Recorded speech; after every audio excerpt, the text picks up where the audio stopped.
Listen to LeBron James fans argue for him. They will actually use his losses as an argument for why he's the GOAT. And it's just the strangest argument. LeBron is the GOAT because look at who he lost to.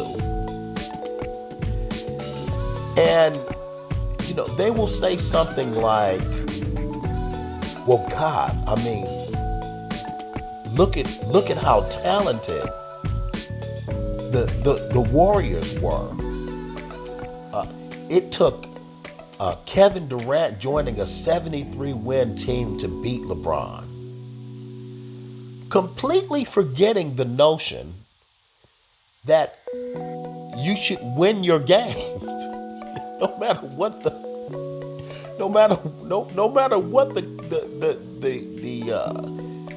who the obstacle was. It's just, I guess by that notion, Muhammad Ali should have lost to George Foreman. He would rank higher in their rankings of the greatest boxers ever if he had just lost to George Foreman. But I hear this a lot, and so it reminds me of when Kobe spoke on LeBron's situation, having to face the 17-18 Warriors, and he told them, he said, listen, you got to figure out how to beat them. You don't make your teammates better by just passing them the ball. You have to make them better by making them better. And Nick Wright, got his panties in a bunch and lost it and criticized Kobe for being jealous that he supposedly wasn't in the GOAT debate. But funny thing about it, though,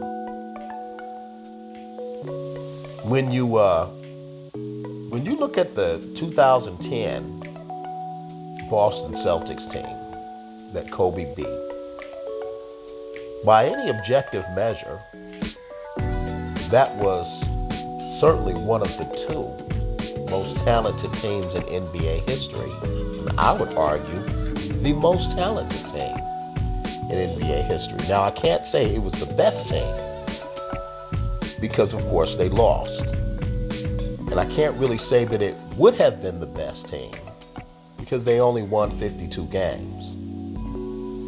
But I also know that teams that have championship pedigree, they kind of slog through the regular season and even the playoffs to some degree.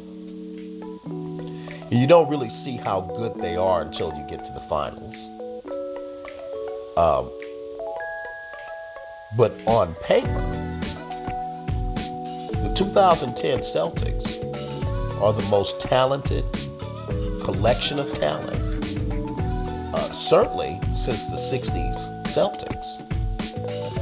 And I would argue even more talented than the 60s Celtics. The 2010 Celtics had 3 top 75 players, a fourth that is on his way to the Hall of Fame, a fifth that was an all-star just 2 years prior, and sitting on the bench barely in the rotation was a player that would go on to be all defense the next 6 years, the next 7 years, Tony Allen. Okay? That's what Kobe had to figure out how to be. And if you want to push back with me on Rajon Rondo led the league in steals that season and then would go on to lead the league in assists 3 different times. That year, he averaged almost 10 assists a game. Okay? Four-time All-Star, two-time champion, third best player on a championship team 10 years later. Rajon Rondo is a Hall of Famer. Okay? No other team except the '86 Celtics were as deep. And this team, unlike that Celtics team, five of the six players that I just mentioned would return to form the next season. Whereas with the '86 Celtics, Bill Walton never had another good season. And Dennis Johnson was pretty much done by the '86 season. So in other words, Pierce, Ray Allen, Kevin Garnett, and Rajon Rondo all became All-Stars again after the 2010 season. And Tony Allen went on to be a perennial All-Defense team member, whereas only four of the six players that I could enumerate for the Celtics returned to form or became All-Stars later on, following the 1986 season. So what I did was I took a look at the top teams in NBA history and basically counted them. I counted the top 75 players, the Hall of Famers, the All-Stars, and the All-Defense team members. So I looked at the '87 Lakers. I looked at the '96 Bulls. The 2017 Warriors.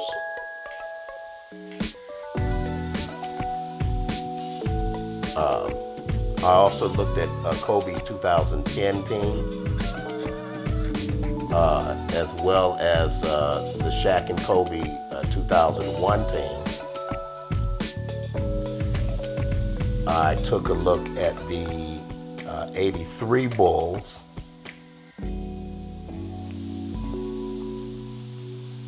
the '93 Bulls, that was, and the '83 Sixers. The '83 Sixers, the '72 Lakers, and the 1963 Celtics. So the 2017 Warriors, they won 65 games. I didn't take a look at the 2015 Warriors because that team didn't have Kevin Durant. So I'm really trying to take a look at the most talented teams with a view towards the teams that repeated. But if you look at the Warriors, obviously two top 75 players, okay, with Steph Curry and Kevin Durant.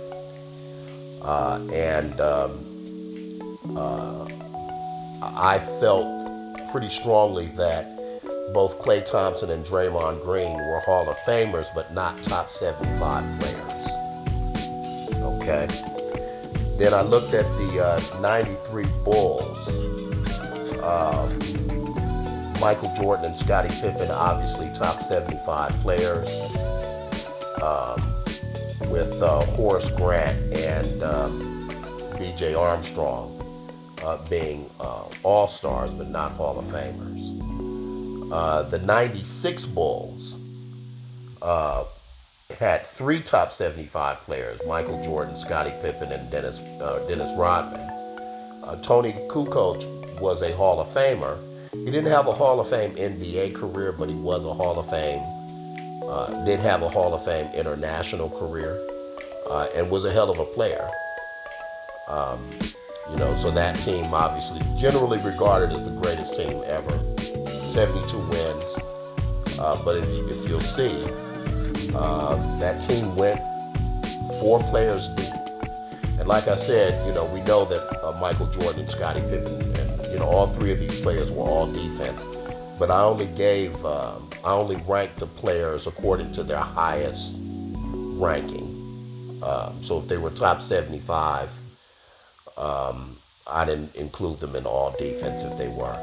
So the 87 Lakers had Magic, Kareem, and Worthy, as well as Michael Cooper being all defense. And then we look at the 83 Sixers. Very talented team. Had top 75 players, Moses Malone and Julius Erving, Bobby Jones, Maurice Cheeks, and Andrew Toney as an all-star. Okay? You should notice something about the Kobe teams. They're only 2 or 3 players deep.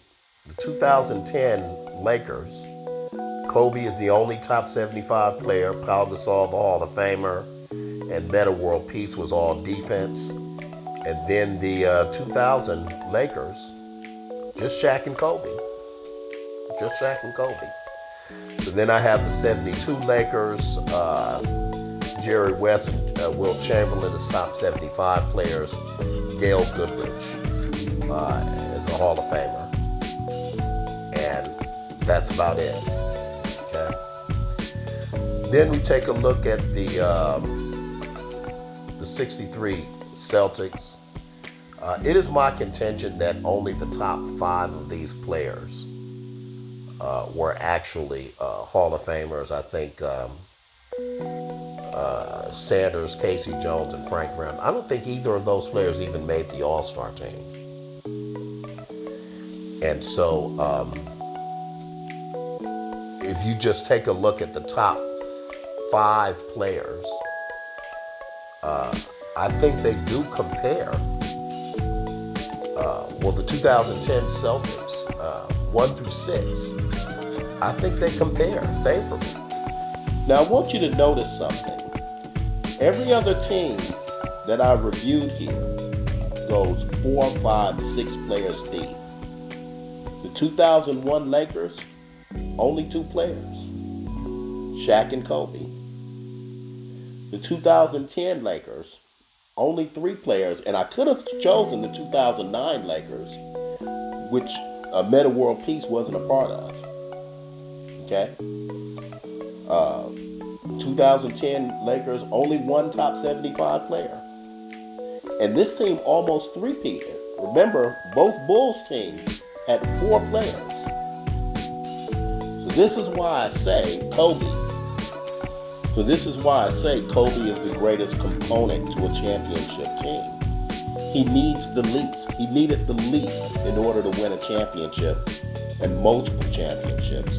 And I think this graphic bears that out.